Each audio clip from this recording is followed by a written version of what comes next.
Shalom saudara-saudara kasih dalam Tuhan. Saat ini saya akan membawakan khotbah ekspositori. Saya akan memberikan tema khotbah kali ini yaitu kebenaran yang menyelamatkan. Saya ambil khotbah ini di dalam Kejadian 6 ayat 1 sampai 8. Di sana bagaimana saya membahas tentang kebenaran sejati atau kebenaran yang menyelamatkan manusia. Nah, kalau kita lihat dalam kehidupan kita sehari-hari ada begitu banyak orang menganggap suatu kebenaran menurut pikiran, pola pikiran atau doktrin yang mereka jalani saat ini. Kalau di agama seberang, mereka menganggap Al-Quran adalah suatu kebenaran. Nah, begitu juga di agama Buddha dan agama-agama lain, mereka menganggap bahwa agamanya adalah suatu kebenaran. Nah, kalau menurut Alkitab, seperti apa kebenaran itu? Kebenaran yang menyelamatkan manusia. Dalam Kejadian 6 ayat 1 sampai 8 di sana kita lihat bagaimana cerita dari seorang Nuh yang menyatakan kebenaran Allah. Nah, seperti apa kebenaran Allah yang akan saya bagikan dalam Kejadian 6 ayat 1 sampai 8? Secara jelas di sana dikatakan dari ayat 1 kalau kita baca di sana sampai ayatnya yang kelima menjelaskan bahwa bagaimana kejahatan manusia yang terjadi waktu itu di muka bumi, sehingga dikatakan dalam ayatnya yang kelima maka roh Tuhan tidak bertahan lagi di dalam tubuh manusia untuk selama-lamanya, karena di sana menunjukkan ekspresi emosi Allah bahwa manusia sudah sangat berdosa waktu itu. Dan saya mengambil poin-poinnya terlebih khusus dalam Kejadian 6 ayat 1 sampai 8 yang akan saya bahas dalam terlebih khusus ayat 6, 7 dan 8. Di sana dikatakan di sana ada 3 poin tentang kebenaran Allah. Kebenaran Allah yang pertama ialah saya berikan poin kebenaran Allah. Kebenaran yang pertama adalah kebenaran Allah.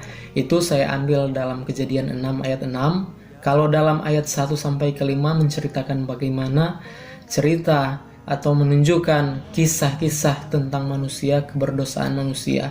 Tetapi poin dalam ayat yang ke-6 ini menyatakan kebenaran Allah. Di sana dikatakan bahwa maka menyesallah Tuhan karena Ia telah menjadikan manusia di bumi dan memilukan hatinya. Nah, kita memahami kata menyesal. Saudara-saudara yang kasih dalam Tuhan, kata menyesal ini ialah seperti seseorang atau kita membuat kesalahan atau kekeliruan sehingga kita menyesal. Contohnya saya tidak lulus sekolah, atau saya tidak lulus dalam satu bidang atau satu percobaan tertentu.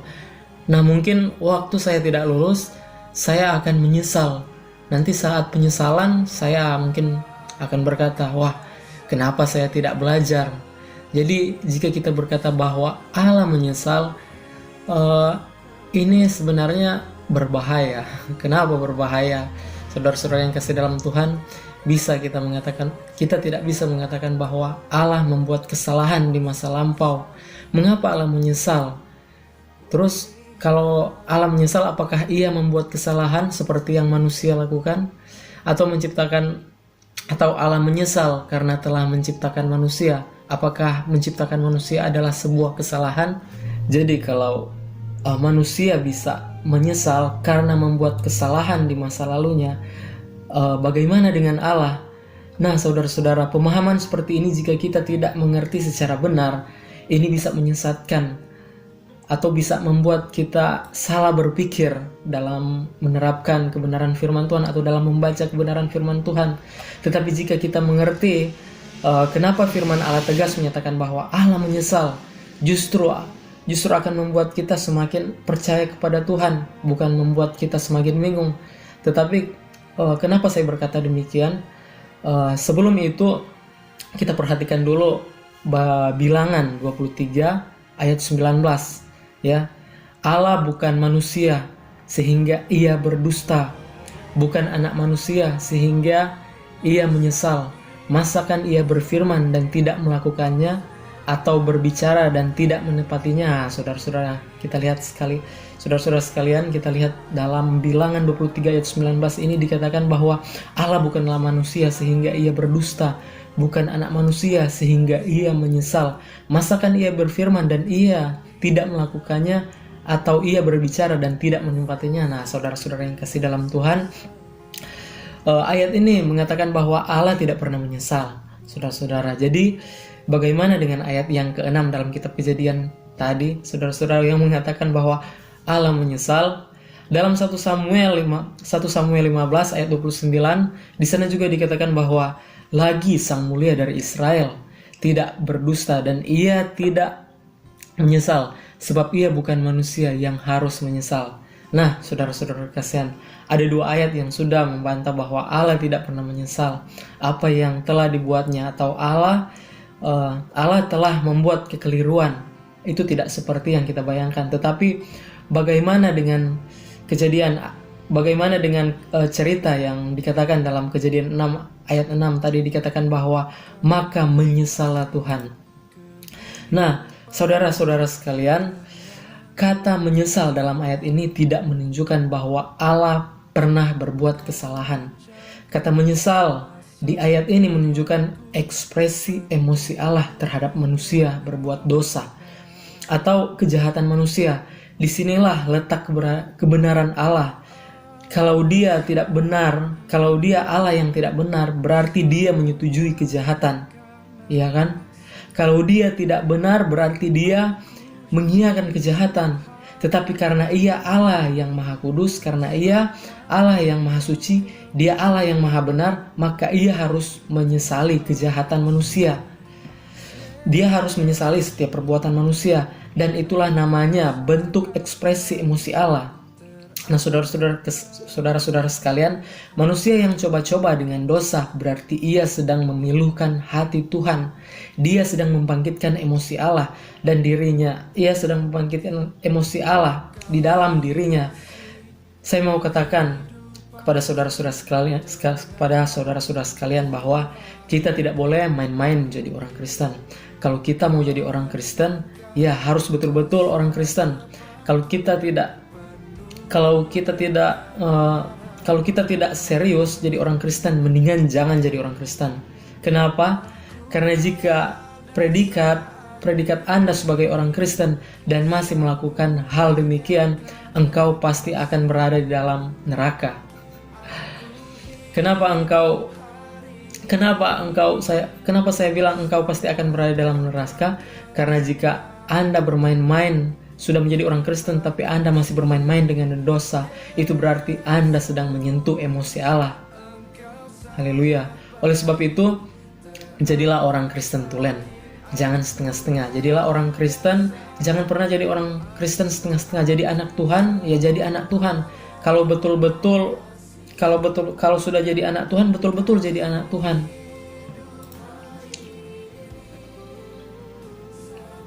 Ya, saudara-saudara sekalian, ya itulah, kalau hitam ya hitam, ya kalau putih ya putih, kalau panas ya panas, kalau dingin ya dingin. Jangan som-som kuku. Kebenaran yang benar adalah kebenaran Allah, ya. Untuk yang poin yang pertama yang saya katakan tadi, manusia tidak bisa menjadi benar dengan perbuatannya. Manusia tidak bisa menjadi benar dengan kebaikannya. Moral yang dijunjung tinggi. Ada banyak pendeta menyanjung seorang motivator, tetapi ternyata motivator tersebut kena skandal, ya. Etika manusia itu ternyata terbatas, saudara-saudara yang kasih dalam Tuhan. Moral manusia terbatas, tetapi moral Allah itu tidak. Moral Allah tidak pernah terbatas. Moral Allah adalah moral paling tinggi atas semua moral. Banyak pemahaman etika daripada filsuf, tetapi hanya kebenaran Allah yang menyelamatkan. Kita tidak yang menyelamatkan, kebenaran Allah yang menyelamatkan kita, dan kita tidak ada kebenaran yang dapat menyelamatkan kita selain kebenaran Allah. Sebaik apapun manusia, jika ia tidak dekat dengan Allah, ia tidak dapat diselamatkan dengan kebaikan. Walaupun orang dermawan, kalaupun orang terkenal, tapi kalau ia tidak dekat dengan Allah, ia tidak dapat menyelamatkan dirinya sendiri. Nah, Hal yang kedua atau poin yang kedua, kebenaran apa yang menyelamatkan manusia? Kalau pertama tadi kebenaran Allah, yang kedua adalah kebenaran karena iman. Saudara-saudara yang kasih dalam Tuhan, bisa kita sedikit saya ambil ayat dalam Ibrani, tapi ini masih ayat yang sama yang mengisahkan tentang Nuh, ya, yang mengisahkan tentang Nuh yang kita baca dalam Kejadian 6 ayat 6 ini. Di sana dikatakan, karena iman maka Nuh dengan petunjuk Allah tentang sesuatu yang belum kelihatan, dengan taat mempersiapkan bahtera untuk menyelamatkan keluarganya, dan karena iman itu ia menghukum dunia, dan ia ditentukan untuk menerima kebenaran sesuai dengan imannya. Nah, saudara-saudara sekalian yang saya kasih dalam Tuhan, selain kebenaran Allah, maka yang kedua adalah kebenaran karena iman. Yang pertama tadi kebenaran Allah, yang kedua adalah kebenaran karena iman. Ayat ini menjawab, karena iman maka ia ditentukan untuk menerima kebenaran. Ia ditentukan menerima predikat orang benar karena iman. Saudara-saudara, saya mau katakan bahwa jangan pernah mimpi jadi orang benar kalau tidak punya iman. Jangan pernah mimpi dan jangan pernah bangga mengatakan bahwa saya adalah orang benar tetapi tidak memiliki iman. Justru iman yang membuat engkau menjadi orang benar. Iman yang membuat engkau menjadi manusia yang benar, yang pada hakikatnya menyelamatkan saudara. Kenapa iman, saudara-saudara? Mungkin saudara bertanya, kenapa harus iman? Kenapa enggak yang lain juga? Emang kebaikan atau yang lain atau apa? Kenapa tidak menyelamatkan? Coba kita lihat dalam ayat Ibrani sebelumnya, Ibrani 11 ayat 6. Di sana dikatakan bahwa tanpa iman orang tidak bisa berkenan kepada Allah. Haleluya. Tanpa iman orang tidak bisa berkenan kepada Allah. Kalau kita tidak memiliki iman, ya kita tidak bisa berkenan kepada Allah. Saudara-saudara yang kasih dalam Tuhan, hal yang kedua adalah dalam hal yang kedua, kenapa harus memiliki iman? Mungkin saudara bertanya, kenapa kita harus memiliki iman? Ya Kak, selain kita diselamatkan karena iman, ya ayat yang lain juga, ayat pendukung yang lain juga dikatakan bahwa dalam Roma 14 ayat 23 bagian terakhir di sana dikatakan bahwa tetapi barang siapa yang bimbang, kalau ia makan, ia telah dihukum karena ia tidak melakukannya berdasarkan iman. Dan kata yang terakhir dikatakan bahwa dan segala sesuatu yang tidak berdasarkan iman adalah dosa. Oh, saudara-saudara, ini ayat yang sangat mendukung kata-kata Ibrani yang kata-kata ayat yang berada dalam Ibrani tadi. Jadi segala sesuatu harus berdasarkan iman. Segala sesuatu yang tidak berdasarkan iman adalah dosa. Ayat ini merupakan suatu ayat yang saya mau katakan ayat yang total transfer. Kenapa total transfer? Karena menggunakan kata segala sesuatu. Nah, kata segala sesuatu yang tidak berdasarkan iman adalah dosa. Segala sesuatu, apapun kegiatan kita mau makan, kita mau bekerja, bahkan kita mau beribadah, kalau kita tidak berdasarkan iman, itu adalah dosa. Saudara memuji Tuhan tanpa iman, saudara berdosa. Meskipun kelihatannya sedang memuji Tuhan, tetapi sedang di atas mimbar, tetapi kalau dasarnya tidak didasarkan iman, itu adalah dosa. Adalah sebuah dosa jika saudara sedang berfirman, saudara sedang membawakan khotbah, tetapi saudara tidak berdasarkan iman, maka saudara itu sedang berdosa. Karena ayat ini mengatakan segala sesuatu yang tidak berdasarkan iman, maka itu adalah dosa. Nah, saudara-saudara yang kasih, saya mau sedikit ceritakan bahwa ada sedikit cerita waktu saya di Manado.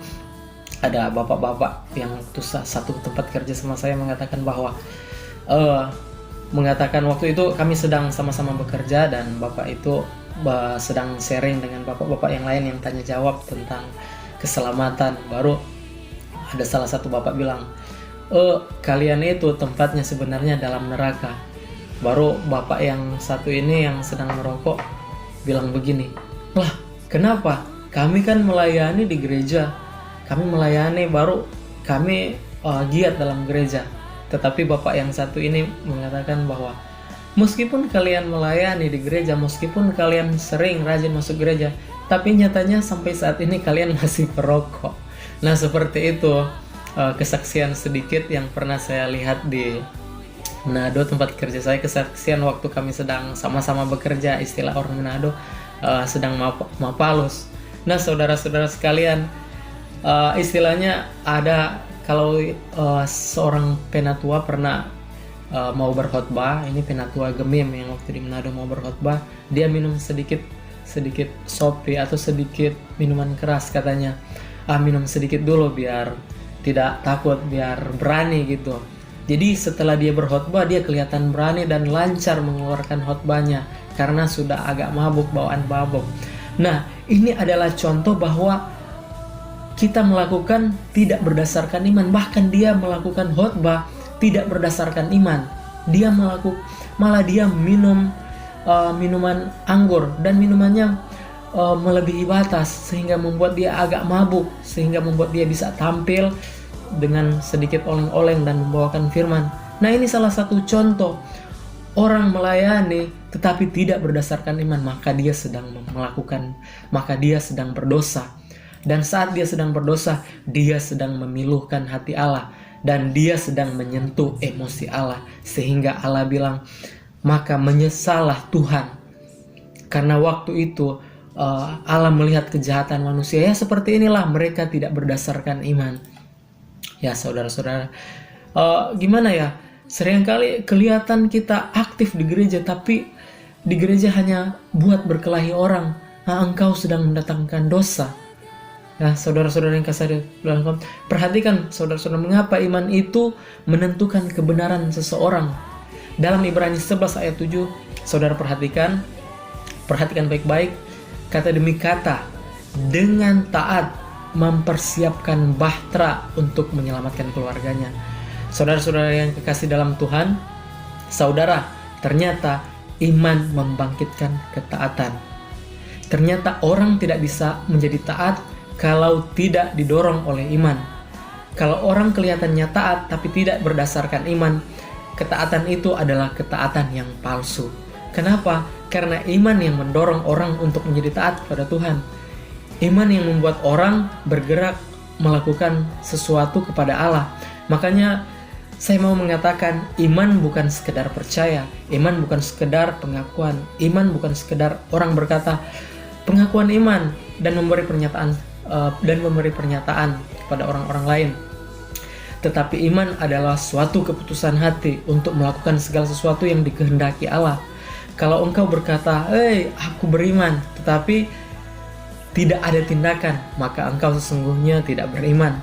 Karena ayat ini membuktikan bahwa iman membangkitkan tindakan bergerak kepada Allah. Iman membangkitkan kita untuk melakukan sesuatu kepada Tuhan.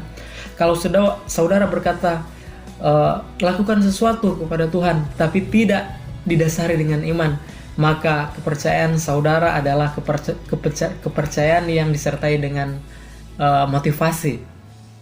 Oleh sebab itu, saudara, kita melakukan segala sesuatu kepada Tuhan itu harus didasari oleh iman, ya. Kita perhatikan, dikatakan dalam ayat ini, ya, dengan iman Nuh dengan taat melakukan segala sesuatu, karena yang mendorong perbuatan itu bukan hal-hal yang eksternal atau bukan hal-hal dari luar, ada yang menyuruh dia melakukan atau membuat suatu bahtera, tetapi dia melakukannya karena didorong dari dalam hatinya. Iman yang mendorong dia melakukan segala sesuatu yang dikehendaki Allah dengan taat. Dalam bahasa Inggris menggunakan kata with godly atau dengan perasaan takut akan Allah, dengan perasaan menghormati Tuhan. Orang tidak bisa menghormati Tuhan kalau dia tidak memiliki iman. Orang tidak bisa melayani Tuhan dengan baik kalau ia tidak memiliki iman. Tetapi kita menjadi takut kepada Allah, menghormati dan menghargai hadiratnya kepada dan menghormati hadirat Tuhan. Karena kita adalah orang-orang yang beriman. Dengan beriman kepada Tuhan, maka kita melakukan segala sesuatu dengan rasa takut, dengan menghormati hadirat Tuhan. Oleh sebab itu, Orang percaya kepada Tuhan, saya katakan jangan main-main. Kalau kita jadi orang Kristen, jadilah orang Kristen. Kalau jadi anak Tuhan, jadilah betul-betul anak Tuhan. Jangan setengah-setengah. Jangan panas, jangan dingin, jangan suam-suam kuku, ya. Kalau kita suam-suam kuku, nantinya yang terjadi kita menyentuh emosinya Allah dalam kehidupan kita sehari-hari. Saudara-saudara yang kasih dalam Tuhan, kita lihat dalam Kejadian 6 ayat 6 tadi dikatakan, segala kecenderungan hati manusia membuahkan kejahatan yang membangkitkan ekspresi atau emosi Allah. Dikatakan dia menyesal. Saudara-saudara sekalian yang kekasih dalam Tuhan, jangan sampai Allah menyesal kepada saudara, atau saudara-saudara jangan sampai Allah mengatakan, saya menyesal kepada Anda, saya menyesal kepada saudara ini, saudara itu. Nah, saudara-saudara sekalian, jika kata-kata ini ada atau sampai ini terjadi, maka bagaimana yang terjadi dalam waktu gimana keadaan Nuh waktu itu, mungkin bisa terjadi juga kepada kita dalam kehidupan sehari-hari ini.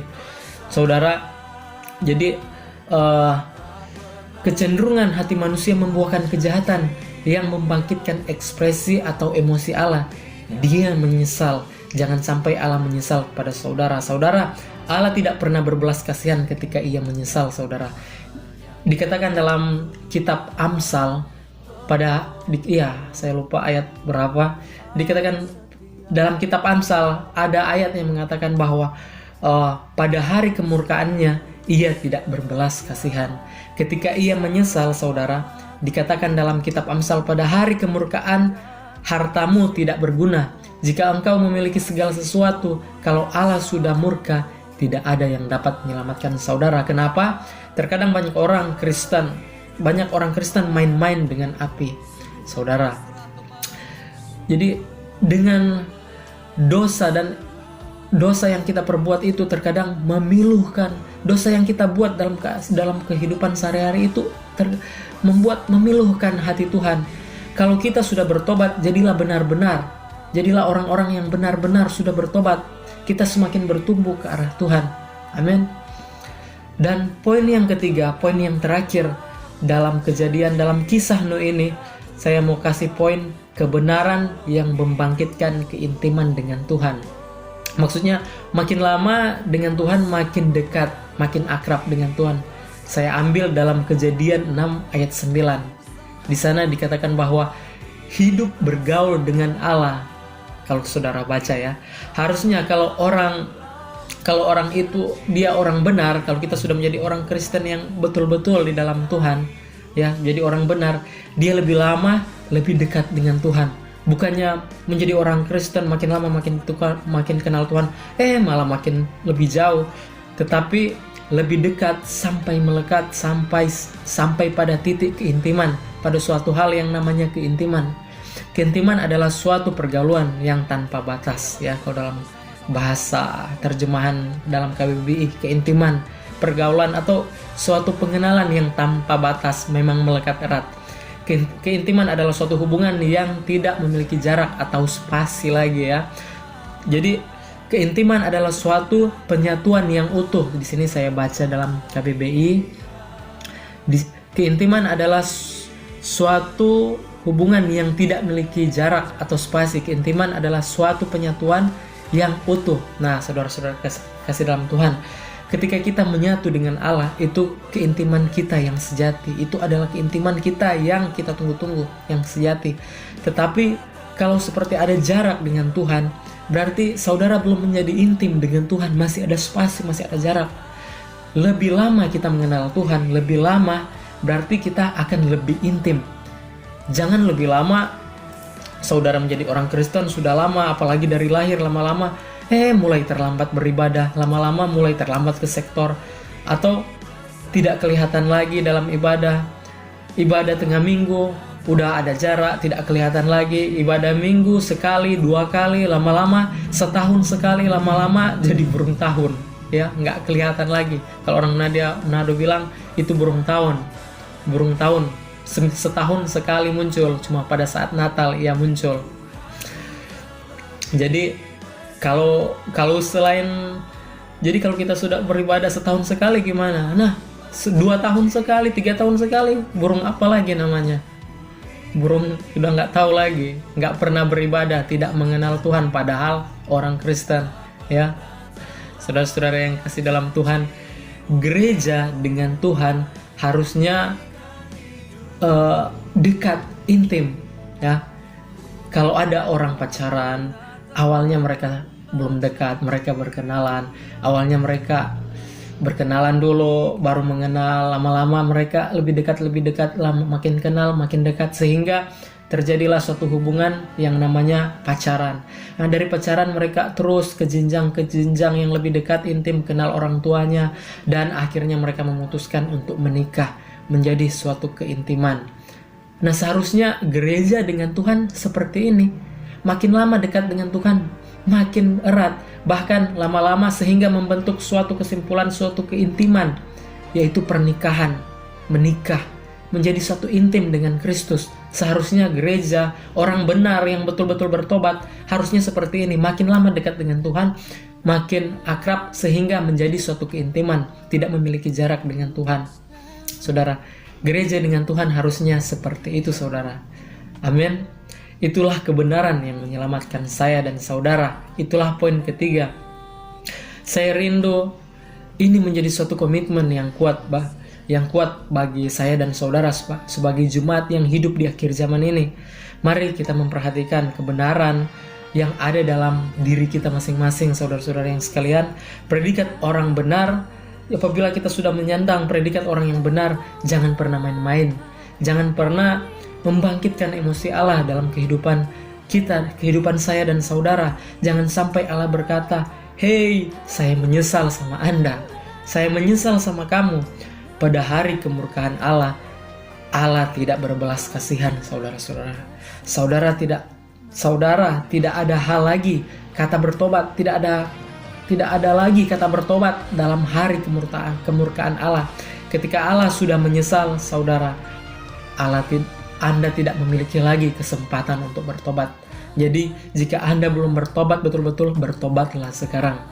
Pada zaman Nuh, ketika air sudah memenuhi bumi, orang-orang boleh berkata kepada Nuh, "Nuh, tolong bukakan pintu bagi kami agar supaya kami boleh masuk ke dalamnya, agar supaya kami selamat."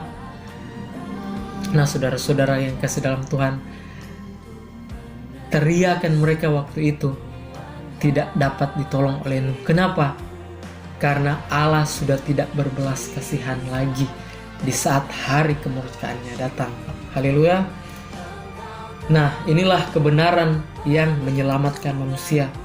Yang pertama adalah kebenaran Allah, yang kedua adalah kebenaran karena iman, dan yang ketiga adalah kebenaran karena tindakan. Saudara-saudara yang kasih dalam Tuhan. Nah, jadi sampai di sini khotbah ekspositori saya. Sekian dan terima kasih. Tuhan Yesus memberkati.